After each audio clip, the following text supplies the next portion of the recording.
Hi folks, I'm Steve Judd and this is my astrological forecast for July 2025. Before I start, just something on a personal note. Never done this before and I'll never do it again. But at the start of this month, I'm going to enter my 8th decade. I'm going to be 70. And when I started doing astrology, I was 22.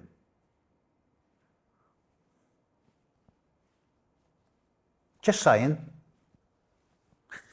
So, July, I'd love to tell you, but after the craziness of March and April, and then the sheer bonkersness of June, I'd love to tell you that July is going to be a much easier month. And at first I thought it really was. But the more I dive into the actual hardcore astrology of the month, the more I realise actually July is going to be pretty weird too, but in a different way to any other month so far this year. And that's because there's 3 separate parts to July.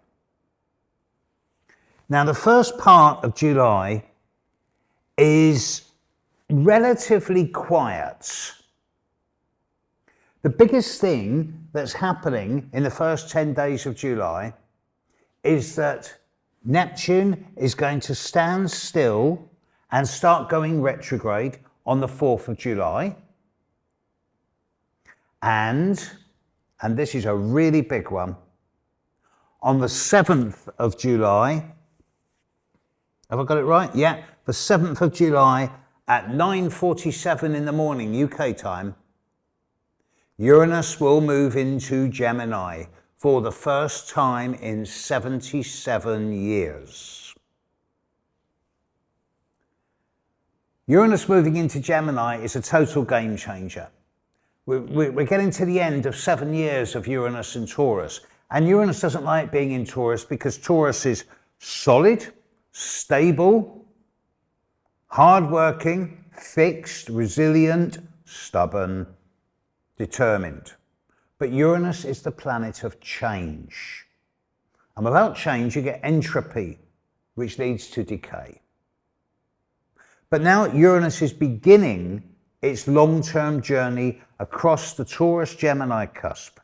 So it's going to move into Gemini on the 7th of July, and then about 4 months later, it will retrograde back into Taurus before moving into Gemini again, finally and permanently, early next year. But with Uranus moving into Gemini, this is the start of a long-term period, a 7-year period, where we're going to see an even bigger increase in the acceleration of technological development, particularly soft technology, and the idea of the interface between human consciousness and artificial intelligence is just one manifestation of Uranus in Gemini. There's going to be a lot more stuff like this. We're going to see an increase in nanotech. We're going to see explorations of the quantum realm. And we're going to enter a kind of stage of our evolution which is going to be accelerated in a way that at the moment we can only guess at. But this is for the long term, but it starts on July the 7th. And on July the 10th, there's the once every year Capricorn full moon. But this is a quiet full moon. 18 degrees, nearly 19 degrees of Capricorn. It's not affecting anything in the sky. So in the first 10 days of July, we've got Neptune going retrograde and Uranus changing sign. Now this is pretty big, Uranus changing sign. In the second 10 days of July, there's not a lot happening, but what is happening is big. And basically what is happening in the middle 10 days of July is 2 big things, both very similar. Saturn will go retrograde on the 13th of July, and you haven't heard me say this for a few months, Mercury will go retrograde on the 18th of July. So by the 19th of July, there's going to be 3 planets have gone retrograde. Saturn, Neptune and Mercury, to join Pluto, already retrograde. Saturn and Neptune both going retrograde in July in early Aries. They'll both start gravitating back towards their final visitation to Pisces, which will happen over August and September.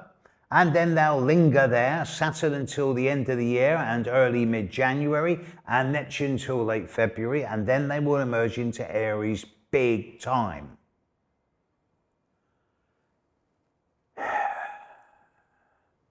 And with Pluto already firmly established in Aquarius and Uranus being in Gemini permanently by May, June of next year, this is suggestive of really big technological and community development over the coming year. More on this another time. But in the third part of July, things start getting a bit heated. The Sun will move into Leo on the 22nd of July, and it will immediately sextile Uranus in Gemini. But then on the 24th of July, it is the annual new moon in Leo. Big deal, you say. It's a new moon in Leo, happens every year. This new moon is at 2.5 degrees of Leo. This new moon is going to be 1 degree away from opposite Pluto. It's going to be 0.5 degree away from trining Neptune. Sorry, trining Saturn. It's going to be exactly trining Neptune, and it's going to be less than 1 degree away from sextiling Uranus. This new moon on July the 24th is going to be hitting all 4 of the outer planets, Saturn, Uranus, Neptune, and Pluto. It's going to be hitting Saturn, Uranus, and Neptune in beneficial ways. So on the surface, you think, okay, this is great. It's also going to be opposite Pluto. Bearing in mind the June that we've just had, the attempts at regime change, the merciless and ruthless bombing campaigns in the world, the attempted elimination of different countries by different countries, with some of the big beasts taking down other big beasts, and eventually there'll only be one big beast left, and then everyone will aim at them. I suggest that around that around that new moon on the 24th of July, there's likely to be further subterfuge, underhand, underground issues, bit of backstabbing, bit of coercive, manipulative, sabotage. It's not that easy. It might be very nice on the surface, but underneath it's got a wicked sting. Sun and Moon together opposite Pluto. And yes, the aspects to the outer planets are nice, but what's really interesting around July is that there's very little aspects between the planets. The new moon on the 24th of July is the exception to this. But with Uranus changing sign, Saturn going retrograde, Neptune going retrograde, and Mercury going retrograde.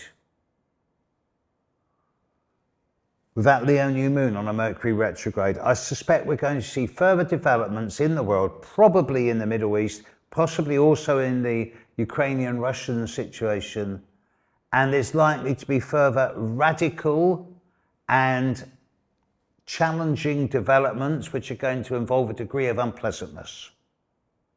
This is not likely to be a long, drawn-out affair as the challenges of this year so far have been. It's likely to be much more of a short, sharp, laser-like shock. So prepare yourself. The period of, say, the 22nd to the 25th of this month of July is the only time where I think there's going to be any real challenges, but that could get quite nasty just for 1 or 2 days. So count to 10 at that time. So yeah, I'd love to tell you that July is going to be sweetness and light. It's not. But there is, with all these planets going retrograde, going to be a much deeper assessment, reassessment, reevaluation, reconsideration. There's got to be a lot of internal looking at reasons why things are happening. And this is going to manifest in a lot of post-examinations. Why did we behave like this? Why did we believe what we were told? Is this still what we want for the future? Seems like not so much for timelines, but the political lines are being drawn ever clearer. And it's almost as if the dinosaurs and the beasts of the political world are saying to the rest of the people, now you choose which side you're on. As an astrologer, I say there are no sides and there are no boundaries and there are no more borders. We're still one species, one community, and united in the fact that we're all living on one beautiful planet. And it's about time we actually stood up and told these so-called leaders that they don't speak for us. But I think that is what's coming over the next year. Meantime, let's get through this Leo new moon on the 24th, and then we get into August and then September, and this is all the dance that leads up to the big Saturn-Neptune conjunction in February. And then it goes onwards through into 27 and even early 28, and by then the die is cast for the very long-term future. So this is a battle, and I do use that word battle correctly, for the long-term authenticity of our planet. Utopia or dystopia? Breakthrough or break down? And the choice is ours, not theirs. Keep your sanity, keep your laughter, even through the tears, dance your way through July. It's still a beautiful planet. Lots of love. Bye.